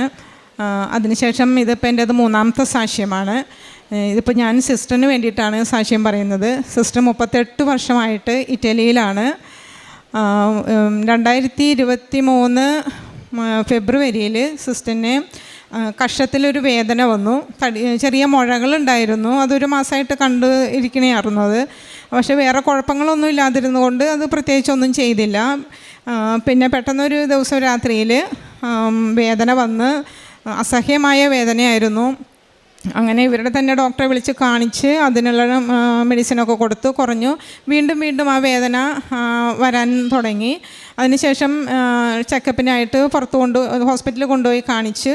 അപ്പോൾ അവിടെ അവർ സ്കാനിങ് ചെയ്തു. സ്കാനിങ്ങിൽ അത് ലിംഫോമ ക്യാൻസറാണെന്ന് മനസ്സിലായി. അതുകൂടാതെ തന്നെ വേറെ 3 ഹോസ്പിറ്റലിൽ മാറി കാണിച്ചു. അവിടെയും ഇത് തന്നെയാണ് അവർ പറഞ്ഞത്. അപ്പം ആൾക്കും വിഷമമായി. ഞങ്ങൾ മഠത്തിലെ സിസ്റ്റേഴ്സ് എല്ലാം ഞങ്ങളെ വിളിച്ചു പറഞ്ഞു, ഇങ്ങനെ ഒരു ക്രിട്ടിക്കൽ സ്റ്റേജിലേക്കാണ് ആൾ പോയിക്കൊണ്ടിരിക്കുന്നത്, അതുകൊണ്ട് ഞങ്ങൾക്ക് ഇൻഫോം ചെയ്യാതെ പറ്റില്ലല്ലോ, അതുകൊണ്ടാണ് ഞങ്ങൾ പറയുന്നത്. ഇയാളും വിളിക്കുമ്പോൾ ഭയങ്കര കരച്ചിലുമാണ്. ഞങ്ങൾക്ക് എന്താണെന്ന് വ്യക്തമായിട്ട് പറഞ്ഞ് മനസ്സിലാക്കി തരാനുള്ള ഒരു അവസ്ഥയിലായിരുന്നില്ല ആൾ. അപ്പം ഇവിടെയാണെങ്കിലും വീട്ടുകാരാണെങ്കിലും എല്ലാവരും വിഷമിച്ച് ഭയങ്കര കരച്ചിൽ, അവിടെയും വിഷമം, എല്ലാം കൊണ്ടും ഭയങ്കര ബുദ്ധിമുട്ടായി. അതിനിടയ്ക്ക് ട്രീറ്റ്മെൻറ്റുകൾ അവിടെ നടക്കുന്നുണ്ടായിരുന്നു. MRI ചെയ്തു, അതിൽ കുഴപ്പമില്ല. മറ്റേ പെറ്റ് ചെയ്തപ്പോൾ പെറ്റിൽ ആണ് ലിംഫോമയാണെന്ന് മനസ്സിലായത്. അതിനുശേഷം ഇവരുടെ മഠത്തിൽ നിന്ന് സിസ്റ്റേഴ്സ് നാട്ടിലേക്ക് വന്നപ്പോൾ ഞങ്ങൾ 3 ചെടിത്തന്യന്മാർ ഉടമ്പടിയിലായിരുന്നു. അപ്പോൾ ഞങ്ങളുടെ ഉടമ്പടിയിലെ നിയോഗം ഇയാൾക്ക് വേണ്ടി ഞങ്ങൾ നിയോഗം പ്രത്യേകമായിട്ട് എടുത്തു, വെച്ച് പ്രാർത്ഥിച്ചു. ഉടമ്പടി വസ്തുക്കളെല്ലാം ഈ സിസ്റ്റേഴ്സിൻ്റെ കയ്യിൽ ഞങ്ങൾ കൊടുത്തു വിട്ടു. അപ്പം ഞങ്ങൾ ഇവിടെ ഇരുന്ന് പ്രാർത്ഥിച്ചു. ഇയാൾ അവിടെ ഉടമ്പടി വസ്തുക്കൾ എല്ലാം ഉപയോഗിച്ച് ഇയാളും കരഞ്ഞ് തന്നെ ഞങ്ങളെല്ലാവരും പ്രാർത്ഥിച്ചുകൊണ്ടിരുന്നു. പിന്നെ വേദനയ്ക്ക് വ്യത്യാസങ്ങൾ വന്നു. അത് കഴിഞ്ഞ് 1 മാസം കഴിഞ്ഞ് ബയോപ്സി ചെയ്യണമെന്ന് പറഞ്ഞു. അപ്പോൾ അതിനിടയ്ക്കാണ് ഞങ്ങൾ ഈ ഉടമ്പടി വസ്തുക്കൾ അവിടെ എത്തിച്ചത്. അപ്പോൾ ഉടമ്പടി വസ്തുക്കളുടെ ആ ഒരു ഉപയോഗം കൊണ്ട് ആൾക്ക് വ്യത്യാസങ്ങൾ കണ്ടു തുടങ്ങി, വേദനയിൽ മാറ്റങ്ങൾ വന്നു തുടങ്ങി. പിന്നെ സ്കാനിങ്ങിൽ ഇതാണെന്ന് അറിഞ്ഞതിന് ശേഷം അവർ 1 മാസം വെയിറ്റ് ചെയ്യാൻ പറഞ്ഞിട്ട് മെഡിസിൻ എന്തോ കൊടുക്കുന്നുണ്ടായിരുന്നു. അപ്പോൾ ആ 1 മാസത്തിന് ശേഷം ബയോപ്സി എടുത്തു. അപ്പോൾ അതിന് മുമ്പ് ഞങ്ങൾ ഇവിടെ എല്ലാവരും പ്രാർത്ഥിച്ചു. ഞാൻ പ്രത്യേകം കരഞ്ഞു. ഞാനിപ്പോൾ 3 വർഷമായി ഇവിടെ കൃപാസനത്തിൽ വരാൻ തുടങ്ങിയത്. ഇതിന് 3ാമത്തെ സാക്ഷ്യമാണ്. അപ്പം ഞാൻ കരഞ്ഞ് മാതാവിനോട് പ്രാർത്ഥിച്ചത് എങ്ങനെയാണ്, മാതാവേ അസുഖം എന്ത് തന്നെയായാലും കുഴപ്പമില്ല, പക്ഷേ അത് മരുന്ന് കൊണ്ട് മാറ്റാൻ പറ്റാവുന്ന ഒരു രോഗമാക്കി കൊടുക്കണേ മാതാവേ, കാരണം ഇത്രയും ദൂരത്ത് ഞങ്ങൾക്ക് ആർക്കും എത്തിപ്പെടാൻ പറ്റാത്ത ഒരു സ്ഥലവും, അപ്പോൾ അതുകൊണ്ട് ആരും ഇല്ലാത്ത ഒരു അവസ്ഥയിൽ ഒറ്റപ്പെട്ട് കഴിയുന്ന ആ ഒരു വിഷമം അവൾക്ക് ഉണ്ടാവരുത്. അതുകൊണ്ട് മാതാവ് അവിടെ ചെന്ന് അവളെ അസുഖമുള്ള ഭാഗത്തെല്ലാം തൊട്ട് തലോടി സൗഖ്യപ്പെടുത്തി തരണം, എനിക്ക് അത് ഇവിടെ വന്ന് സാക്ഷ്യപ്പെടുത്തണം എന്ന് പറഞ്ഞു. അവൾ എന്ന് നാട്ടിൽ വരുന്നോ അന്ന് ഞാനിവിടെ കൊണ്ടുവന്ന് ഉടമ്പടി അടുപ്പിച്ചോളാം, സാക്ഷ്യപ്പെടുത്തിക്കോളാം എന്ന് പറഞ്ഞ് ഞാൻ മാതാവിനോട് പ്രാർത്ഥിക്കുമായിരുന്നു. അതിൻ്റെ ഫലമായിട്ട് ഒരു മാസം കഴിഞ്ഞ് ഞങ്ങൾ ഒരു ബയോപ്സി എടുത്തു. ആ ബയോപ്സി റിസൾട്ട് വന്നത് നെഗറ്റീവായിരുന്നു. അപ്പോൾ ഡോക്ടർ പറഞ്ഞു ഈ ലിംഫോമ ക്യാൻസർ എങ്ങനെയാണ് അത് ട്യൂബർക്കുലോസിസ് ആയിട്ട് മാറി. ഈ കഷത്തിൽ അത് സർജറി ചെയ്ത് അതൊക്കെ മാറ്റി, അത് കഴിഞ്ഞ് 2 ബ്രസ്റ്റിലും മുഴകളുണ്ടായി. അവിടെ നിന്ന് ഡോക്ടേഴ്സ് സിസ്റ്റേഴ്സും വിളിച്ച് പറഞ്ഞു 2 ബ്രസ്റ്റും റിമൂവ് ചെയ്യണമെന്നാണ് പറഞ്ഞത്. അതിൻ്റെ ഫലമായിട്ടാണ് ഞങ്ങൾ ഇവിടെ നിന്നെല്ലാം കൊടുത്തു വിട്ടത്. അപ്പോൾ ഇതെല്ലാം ഇയാൾ അപ്ലൈ ചെയ്തുകൊണ്ടിരിക്കുന്ന സമയവുമായിരുന്നു. അതിനുശേഷം ഈ ബ്രസ്റ്റിലുള്ള മുഴകളൊന്നും കാണാനില്ല, അതെല്ലാം അപ്രത്യക്ഷമായി. കഷത്തിൽ 2-3 മുഴകളുണ്ടായി, അതെല്ലാം സർജറിയിലൂടെ റിമൂവ് ചെയ്തു. ഇപ്പോൾ എന്താ പറയുക, ഇയാൾക്ക് ഒരു കുഴപ്പവുമില്ല, എല്ലാം നോർമൽ. ഈ ട്യൂബർക്കുലോസിസിന് 6 മാസം മെഡിസിൻ കഴിച്ചു, അതും ക്യൂറായി. അപ്പം ഞങ്ങൾ പ്രാർത്ഥിച്ചത് എന്ത് ക്യാൻസർ ആയാലും എന്ത് അസുഖം തന്നെ ആയാലും അത് ട്രീറ്റ്മെൻറ്റിലൂടെ മാറ്റിത്തരാവുന്ന ഒരു അസുഖമാക്കി മാറ്റിത്തരണേ എന്ന് മാതാവിനോട് ഞങ്ങൾ കരഞ്ഞു പ്രാർത്ഥിച്ചതിൻ്റെ ഫലമായിട്ട് അത് ട്യൂബർക്കുലോസിസായി മാറ്റിത്തന്നു. 6 മാസം മെഡിസിൻ കഴിച്ചു. ഇപ്പം അതിൻ്റെ ഒന്നും ഒരു കുഴപ്പവുമില്ല. ലിംഫോമ ക്യാൻസറും ശരീരത്തിലില്ല. പെറ്റ് CT സ്കാനൊക്കെ നോർമലാണ്, ഒന്നും ഒരു കുഴപ്പവുമില്ല. ഇത്രയും വലിയ അനുഗ്രഹങ്ങൾ തന്ന് ഞങ്ങളെ അനുഗ്രഹിച്ച അമ്മ മാതാവിനും തിരുക്കുമാരനും കൊടാനുകൂടി നന്ദി പറയുന്നു. ഒത്തിരി അനുഗ്രഹങ്ങൾ അമ്മ മാതാവ് വഴി ഞങ്ങൾക്കും ഞങ്ങളുടെ കുടുംബത്തിനും കിട്ടിയിട്ടുണ്ട്. അതെല്ലാം പറയാനുള്ള സമയക്കുറവ് കൊണ്ട് ഞങ്ങൾ ഇവിടെ പറയുന്നില്ല. യേശുവെ സ്തുതി, യേശുവെ നന്ദി. ദേവമാതാവിനും യേശുവിനും എനിക്ക് നൽകിയ എല്ലാ അനുഗ്രഹങ്ങൾക്കും വളരെയേറെ നന്ദി പറയുന്നു. സ്നേഹം നിറഞ്ഞവരെ, ലിസി എന്ന സഹോദരിയും സിസ്റ്റർ എൽസിയുമാണ് നമ്മളോട് ഉടമ്പടി ജീവിത സാക്ഷ്യം പങ്കുവച്ചത്. സങ്കീർത്തന പുസ്തകം 31-ാം അധ്യായത്തിൻ്റെ 23-ാമത്തെ വാക്യത്തിൽ നമ്മളിങ്ങനെ വായിക്കുന്നു: കർത്താവിൻ്റെ വിശുദ്ധരെ അവിടുത്തെ സ്നേഹിക്കുവൻ, അവിടുന്ന് വിശ്വസ്തരെ പരിപാലിക്കുന്നു. പ്രിയമുള്ളവരെ, കർത്താവിൻ്റെ സന്നിധിയിൽ വിശ്വസ്തയോടുകൂടി നിലകൊള്ളുന്ന ഏതൊരു വ്യക്തിയുടെ ജീവിതത്തിലും എന്ത് പ്രശ്നമുണ്ടായാലും എന്ത് പ്രതിസന്ധി ഉണ്ടായാലും അതിനുള്ള പരിഹാരം കർത്താവായ ദൈവത്തിൻ്റെ സന്നിധിയിലുണ്ട് എന്ന് നമുക്കറിയാം. ഉടമ്പടി പ്രാർത്ഥനയിലൂടെ ഒരു വ്യക്തി കർത്താവിൻ്റെ സന്നിധിയിൽ തന്നെ വിശ്വസ്തനാക്കി മാറ്റുകയും തന്നെ വിശുദ്ധീകരിച്ചുകൊണ്ട് മുന്നോട്ട് പോവുകയും ചെയ്യുമ്പോൾ കർത്താവ് കൊടുക്കുന്ന നൊമ്പരങ്ങളും സഹനങ്ങളും ഏറ്റെടുക്കുവാനായിട്ട് തയ്യാറാവുകയും ചെയ്യുമ്പോൾ ദൈവത്തിൻ്റെ തിരുമുൻപിൽ തന്നെ സമർപ്പിക്കുമ്പോൾ അത് ഒരു വിശുദ്ധിയുടെ മഹത്വത്തിൻ്റെ ജീവിതത്തിലേക്ക് ആ വ്യക്തിയെ ഉയർത്തിക്കൊണ്ട് വരുന്നതായിട്ട് നമുക്ക് കാണുവാനായിട്ട് സാധിക്കും. ഈ സിസ്റ്റർ നമ്മളോട് സാക്ഷ്യം പറയുമ്പോൾ നമുക്ക് മനസ്സിലാക്കുവാനായിട്ട് സാധിക്കും, സന്യാസത്തിലായിരിക്കുന്ന ഒരു വ്യക്തി തൻ്റെ വ്യക്തിപരമായിട്ടുള്ള ജീവിതത്തിൽ ശാരീരികമായിട്ടുള്ള ബുദ്ധിമുട്ടുകൾ ഉണ്ടാകുമ്പോൾ തനിക്ക് ശരണപ്പെടുവാനായിട്ട് ദൈവം മാത്രമേ ഉള്ളൂ എന്നുള്ള വലിയ ബോധ്യത്തിലേക്ക് കടന്നു വരികയാണ്. പരിശുദ്ധ അമ്മയുടെ സന്നിധിയിൽ ഉടമ്പടി എടുക്കാമെന്ന് തീരുമാനിച്ചുകൊണ്ട് സഹോദരങ്ങളുടെ ഉടമ്പടിയിൽ സിസ്റ്റർ പ്രാർത്ഥിക്കുകയും ഉടമ്പടി നേർച്ച വസ്തുക്കൾ ഉപയോഗിക്കുകയും ഒക്കെ ചെയ്തുകൊണ്ട് മുന്നോട്ട് പോകുമ്പോൾ ഡോക്ടർമാർ വിധി എഴുതുമ്പോഴും അതിനുമപ്പുറം ദൈവത്തിൻ്റെ വലിയ കരുണയും സ്നേഹവും അനുഭവിക്കുവാനായിട്ട് ഈ സിസ്റ്ററിന് സാധിക്കുകയും ചെയ്യുന്നതായിട്ടാണ് നമ്മൾ കാണുന്നത്. അതിൻ്റെ നന്ദി സൂചകമായിട്ടാണ് ഇന്ന് ഈ അൾത്താരയുടെ മുൻപിൽ വന്നുകൊണ്ട് ഈ സഹോദരി സാക്ഷ്യം പറയുന്നതും അതുപോലെ തന്നെ ഉടമ്പടി എടുത്തുകൊണ്ട് വിശുദ്ധിയോടുകൂടി കൂടുതൽ തീക്ഷ്ണതയോടുകൂടി തൻ്റെ സന്യാസം ജീവിക്കുവാനായിട്ട് ഈ സഹോദരി ഒരുങ്ങുന്നതും. ഈ സഹോദരിയുടെ ജീവിതത്തിൽ ദൈവം ചൊരിഞ്ഞ എല്ലാ അനുഗ്രഹങ്ങൾക്കും കൃപകൾക്കും നമുക്ക് നന്ദി പറയാം. ഇരു കരങ്ങളും അടിച്ച് നമുക്ക് ദൈവ തിരുനാമത്തെ മഹത്വപ്പെടുത്താം. എൻ്റെ പേര് ഹെനോഡ് ഓളിച്ചൻ. ഞാൻ ചങ്ങനാശ്ശേരി അതിരൂപതയിലെ തത്തമ്പള്ളി ഇടവകയിൽ നിന്ന് വരുന്നു. ഞാൻ ആദ്യമായി തീർത്ഥാടക ഉടമ്പടി എടുത്ത തീയതി 26/12/2023. ഉടമ്പടി എടുക്കാനുണ്ടായ കാരണം ഞാനൊരു മെഡിക്കൽ വിദ്യാർത്ഥിയാണ്. ഞാൻ പഠിച്ചുകൊണ്ടിരിക്കുന്ന സമയത്ത് എൻ്റെ നടുവിന് അസഹനീയമായൊരു വേദന വന്നു. ഒരു ദിവസം രാവിലെ ഞാൻ കട്ടിലേന്ന് എഴുന്നേറ്റ് നടക്കാൻ നേരത്ത് എൻ്റെ കാല് താഴത്തെ ഉറയ്ക്കാത്ത രീതിയായി. പിന്നീട് കുറച്ച് ദിവസം സ്കൂളിൽ പോയെങ്കിലും ആ വേദന കൂടി വരികയും പിന്നീട് ഒരു രാത്രി ഞാൻ വേദന മൂലം എഴുന്നേൽക്കുകയും ചെയ്തു. ആ സമയത്ത് എനിക്കറിയത്തില്ല, എനിക്ക് കട്ടിലേന്ന് അങ്ങോട്ടും ഇങ്ങോട്ടും തിരിയാൻ സാധിക്കുന്നില്ല. പിന്നീട് ഏകദേശം ഒരാഴ്ചയോളം ഞാൻ ക്ലാസ്സിൽ പോകാതെയായി. കൂട്ടുകാരുടെ സഹായമില്ലാതെ എനിക്ക് കട്ടിലേന്ന് സ്വന്തമായിട്ട് എഴുന്നേൽക്കാൻ പറ്റില്ല, എഴുന്നേറ്റ് വാഷ്റൂമിൽ പോകാൻ പറ്റില്ല.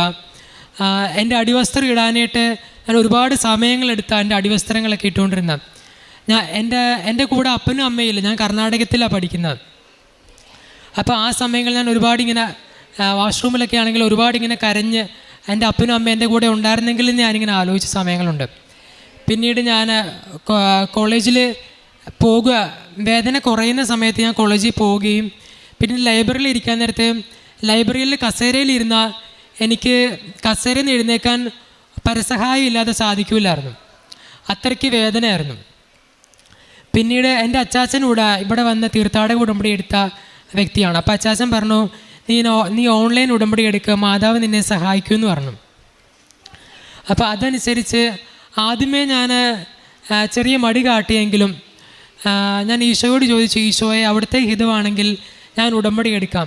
അങ്ങനെ ഞാൻ പ്രാർത്ഥിച്ച് ഇങ്ങനെ ബൈബിൾ തുറന്നപ്പോൾ എനിക്ക് കിട്ടിയ വചനം, ഈശോ 38 വർഷമായി തളർവാദം പിടിപെട്ട് ബെത്സേദയിൽ കിടക്കുന്ന രോഗിയോട് ഈശോ പറയുന്ന വചന, സുഖം പ്രാപിക്കാൻ നിനക്ക് ആഗ്രഹമുണ്ടോ? അപ്പം ഞാൻ അച്ചാച്ചൻ പറഞ്ഞതനുസരിച്ച് ഞാൻ ഓൺലൈൻ ഉടമ്പടി എടുത്തു. അതിന് മുന്നേ ഞാൻ ഡോക്ടറിൻ്റെ അടുത്ത് പോയെങ്കിലും ഡോക്ടർ ഏതാനും മരുന്നുകൾ എനിക്ക് കുറിച്ച് തന്നെങ്കിലും എനിക്ക് യാതൊരു ശമനവും ഇല്ലായിരുന്നു. പിന്നീട് ഞാൻ ഡോക്ടറിൻ്റെ അടുത്ത് പോയി. ഡോക്ടറിൻ്റെ അടുത്ത് പോകാനായിട്ടാണെങ്കിലും കാറിൽ കുറച്ച് ദൂരം, ഇപ്പോൾ കോളേജിൽ നിന്ന് കുറച്ച് ദൂരം ഉള്ളെങ്കിലും കാറിൽ കയറാൻ പോലും ഭയങ്കര ബുദ്ധിമുട്ടാണ്. കാരണം കാലെടുത്ത് കാറിൻ്റെ ഉള്ളിലേക്ക് വെക്കാനായിട്ട് തീരെ ബുദ്ധിമുട്ടാണ്. അപ്പം അതിനുശേഷം ഞാൻ ഒരു വിധത്തിൽ ഡോക്ടറിൻ്റെ അടുത്ത് പോയി. ഡോക്ടർ കുറേ എക്സ്റേ ഒക്കെ എടുപ്പിച്ചു. എക്സ്റേയിലൊന്നും കുഴപ്പമില്ല. പിന്നീട് കുറച്ച് ആൻറ്റിസ്പാസ്മോഡിക്സ് തന്നു. അത് കഴിച്ചു. ഒരാഴ്ചക്കുള്ളിൽ തന്നെ എൻ്റെ രോഗം ഭേദപ്പെട്ടു. അതിന് ഈശോയ്ക്കും മാധ്യസ്ഥം വഹിച്ച കൃപാസന മാതാവിന് ഒരുപാട് നന്ദി പറയുന്നു. പിന്നീട് എൻ്റെ സെക്കൻഡ് ഇയറിലെ എക്സാംസ് ബുദ്ധിമുട്ടേറിയതായിരുന്നെങ്കിലും ഞാൻ ഉടമ്പടി ഉപ്പ് ഞാൻ എൻ്റെ ആൻസർ ബുക്ക്ലെറ്റിൽ വിതറി പ്രാർത്ഥിക്കുകയും ഒക്കെ ചെയ്തായിരുന്നു. എല്ലാ വിഷയവും ബുദ്ധിമുട്ടായിരുന്നു. അതിനകത്ത് ഏറ്റവും ബുദ്ധിമുട്ടേറിയ വിഷയമായിരുന്നു മൈക്രോബയോളജി. അപ്പോൾ എക്സാമിൻ്റെ റിസൾട്ട് വരുന്ന സമയത്ത്, വെക്കേഷൻ്റെ സമയത്ത് ഞാൻ ഇവിടെ ഉണ്ട്. അപ്പോൾ എന്നോട് അമ്മ ഒരു ദിവസം പറഞ്ഞു, നീ കൃപാസനത്തിൽ പോയി പ്രാർത്ഥിക്കാൻ പറഞ്ഞു. പക്ഷെ അന്നാണ് റിസൾട്ട് വരുന്നതെന്നൊന്നും എനിക്കറിയില്ല. ഞാനിവിടെ വന്നു. എനിക്ക് മാതാവിന് നല്ല മുല്ലപ്പൂവിൻ്റെ മണം ലഭിച്ചായിരുന്നു, സുഗന്ധം ലഭിച്ചായിരുന്നു. അപ്പം ഞാൻ അതിനുശേഷം വീട്ടിൽ പോയി. അപ്പോൾ ഞാൻ എൻ്റെ കസിൻ്റെ വീട്ടിലായിരുന്നു. അപ്പോൾ ഏകദേശം 2:30 ആ സമയമായപ്പോൾ തന്നെ റിസൾട്ട് വന്നു. ഞാൻ നോക്കിയപ്പോൾ എല്ലാ വിഷയവും ഓൾ 3 സബ്ജക്ട്സ് പാസ്സായി. ഏറ്റവും ബുദ്ധിമുട്ടേറിയ മൈക്രോബയോളജിക്ക് ഏറ്റവും കൂടുതൽ മാർക്ക് ലഭിക്കുകയും ചെയ്തു. ഞാൻ ചെയ്ത പ്രേക്ഷിത പ്രവർത്തനവും കാരുണ്യ പ്രവർത്തികൾ എന്ന് പറഞ്ഞാൽ, എനിക്ക് എക്സാം പ്രിപ്പയർ ചെയ്യുന്ന സമയത്ത് നന്നായി പ്രിപ്പയർ ചെയ്യാൻ സാധിച്ചിരുന്നില്ലെങ്കിലും ഞാൻ എടുത്ത ഉടമ്പടി വിശ്വസ്താപൂർവ്വം പാലിച്ചിരുന്നു. ഞാൻ എക്സാം പിറ്റേ ദിവസമാണെങ്കിലും തലേദിവസം ഞായറാഴ്ച പള്ളിയിൽ പോവുകയും ഞാൻ കുർബാന അർപ്പിച്ചതിന് ശേഷം മെഡിക്കൽ കോളേജിൽ പോയി പത്രപ്രേക്ഷിത പ്രവർത്തനം നടത്തുകയും ഭക്ഷണമില്ലാത്തവർക്ക് കോളേജിൽ തന്നെ ഭക്ഷണം വാങ്ങിച്ചു കൊടുക്കുകയൊക്കെ ചെയ്യുമായിരുന്നു. പിന്നീട് അതിനുശേഷമാണ് ഇവിടെ വന്ന് അതിനുശേഷം എനിക്ക് രോഗം ഭേദപ്പെട്ടതിന് ശേഷമാണ് ഇവിടെ വന്ന് തീർത്ഥാടക ഉടമ്പടി എടുത്തത്. അപ്പോൾ എൻ്റെ പ്രേക്ഷിത പ്രവർത്തനങ്ങളും കാരുണ്യ പ്രവർത്തനങ്ങളെല്ലാം കൂടുതൽ ശക്തമാക്കാൻ തുടങ്ങി. ഞാൻ പ്രേക്ഷിത പ്രവർത്തനമാണെങ്കിലും വഴിയിൽ ഭിക്ഷ യാചിക്കുന്ന വ്യക്തിക്കാണെങ്കിലും ഞാൻ അവിടെ അടുത്തുള്ള കടയിൽ നിന്ന് പോയി ഭക്ഷണം വാങ്ങി പ്ലാസ്റ്റിക് കിട്ടുന്നത് തന്നെ കൊടുത്തുകൊണ്ടിരുന്നത്.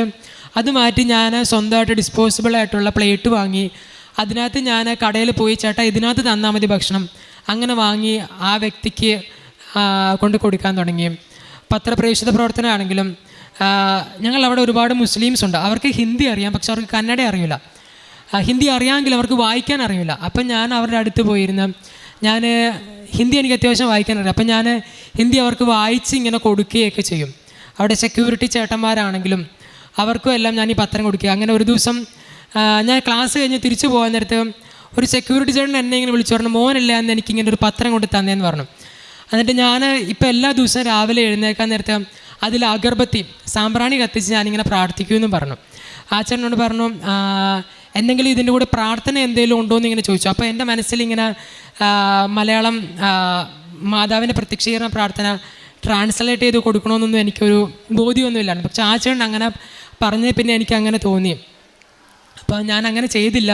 പക്ഷേ ഇനിയും തിരിച്ചു പോകാൻ നേരത്ത് മാതാവിൻ്റെ പത്രം ഞാനത് കന്നഡ ഗൂഗിൾ ട്രാൻസ്ലേഷൻ വഴി കന്നഡയിലാക്കി ഞാനത് എല്ലാവർക്കും വിതരണം ചെയ്യുകയും ചെയ്യും. ഇത്രയും അനുഗ്രഹം തന്ന ഈശോയ്ക്കും മാതാവിനും ഒരുപാട് നന്ദി പറയുന്നു. സങ്കീർത്തനം 41:3. കർത്താവ് അവന് രോഗശൈലിയിൽ ആശ്വാസം നൽകും, അവിടുന്ന് അവന് രോഗശാന്തി നൽകും.